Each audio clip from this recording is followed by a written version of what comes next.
And all those who honor him and respect him to tell him, get lost. Because if Nabi Muhammad alayhi salam used the name Constantinople, then it is Sunnah. And you cannot prohibit a Sunnah. You must be crazy. The conquest of Constantinople takes place after the Malhama. So it's a lie that they told 600 years ago, the Ottomans.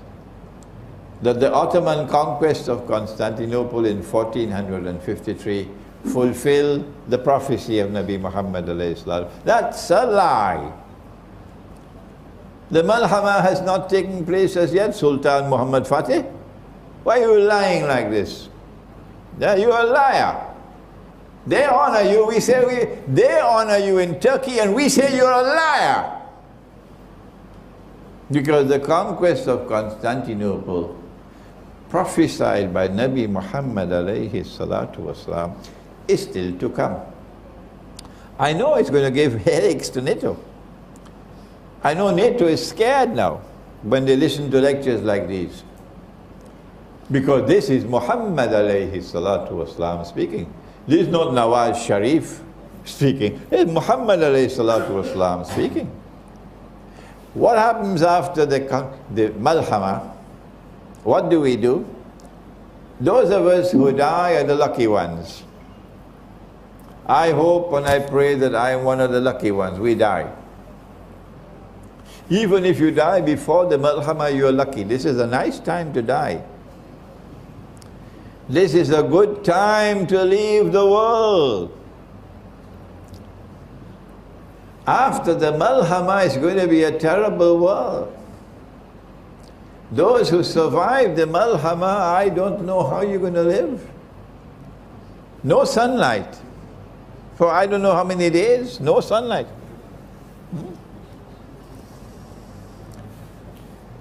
But this is the message that we give from Islamic Eschatology.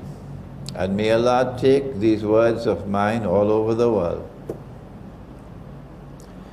That if you live to see the Malhama, and if you survive the Malhama, then Imran is saying to you,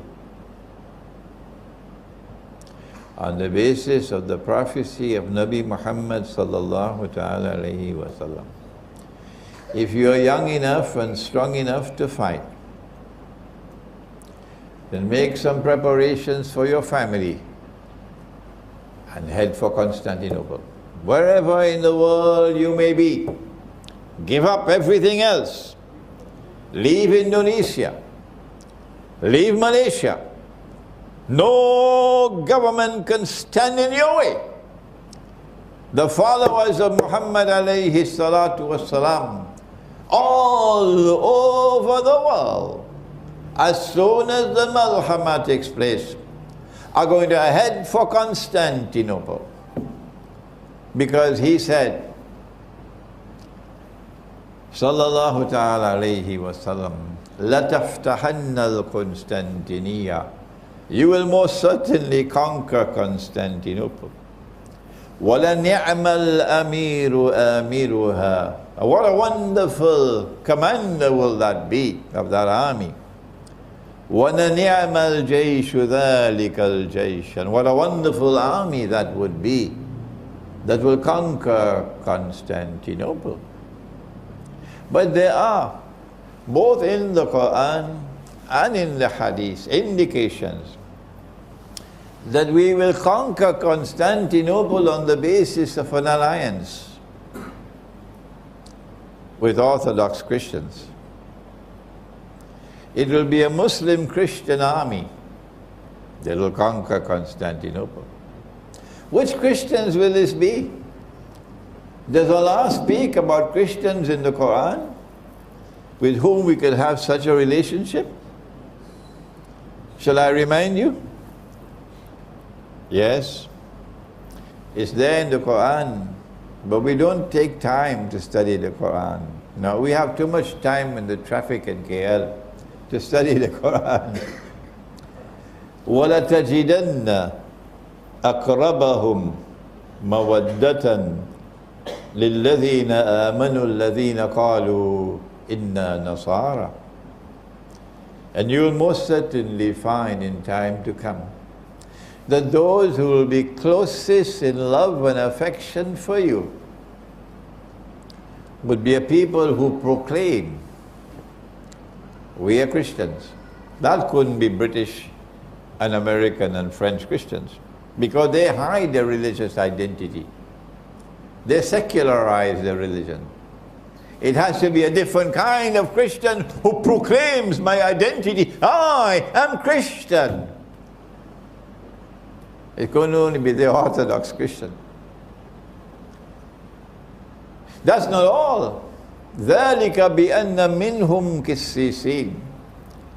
You know these Christians because they still have the ulama. The institution of the ulama is intact, and the ulama have a status in society.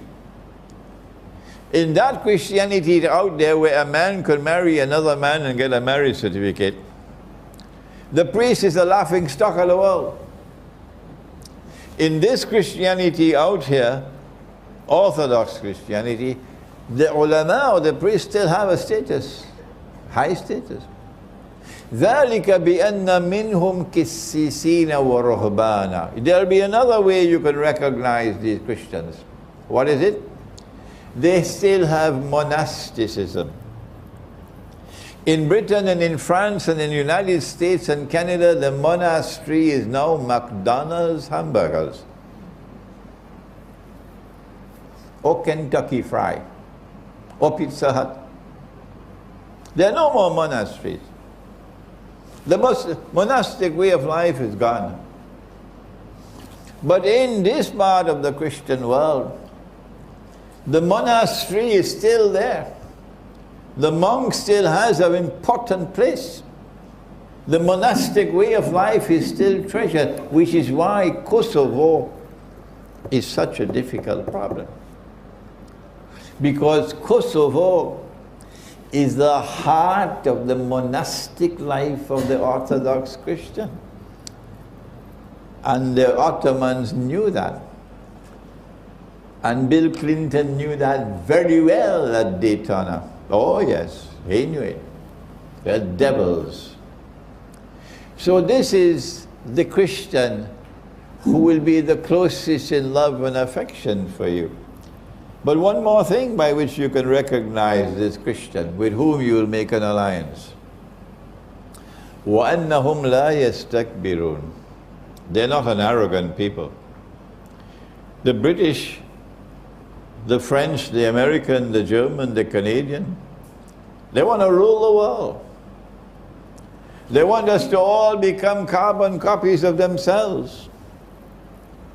So if you serve me curry fish and rice, and I roll up my sleeve and I wash my hands, and like a good Malay, I eat with my hand, my fingers.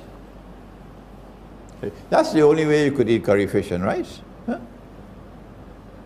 They say, what a barbarian he is. This is uncivilized. You should eat the way we eat, with cutlery. Yeah, curry fish and rice with cutlery. You must dress the way we dress. Take off that dirty beard from off your face. A civilized man is clean shaven. A civilized man wears a shirt and trousers and jacket and tie. I say that's arrogance. And there are many who say the same thing as that. That's arrogance. I went to Russia, and when I went to Russia, I saw lots of beards. Oh yes, lots of beards in Russia. These are not an arrogant people. They don't want to rule the world. They don't want to transform all of mankind into carbon copies of themselves. وَلَن تَرْضَى عَنْكَ الْيَهُودَ وَلَا النَّصَارَى حَتَّى تَتَّبِعَ مِلَّتَهُمْ. No, that's those Christians. These Christians are different. So Allah is telling you as plain as a billboard on the road to the airport. These are the Christians who in Akhirul Zaman will be closest in love and affection for you. And you have to build alliances. He says that.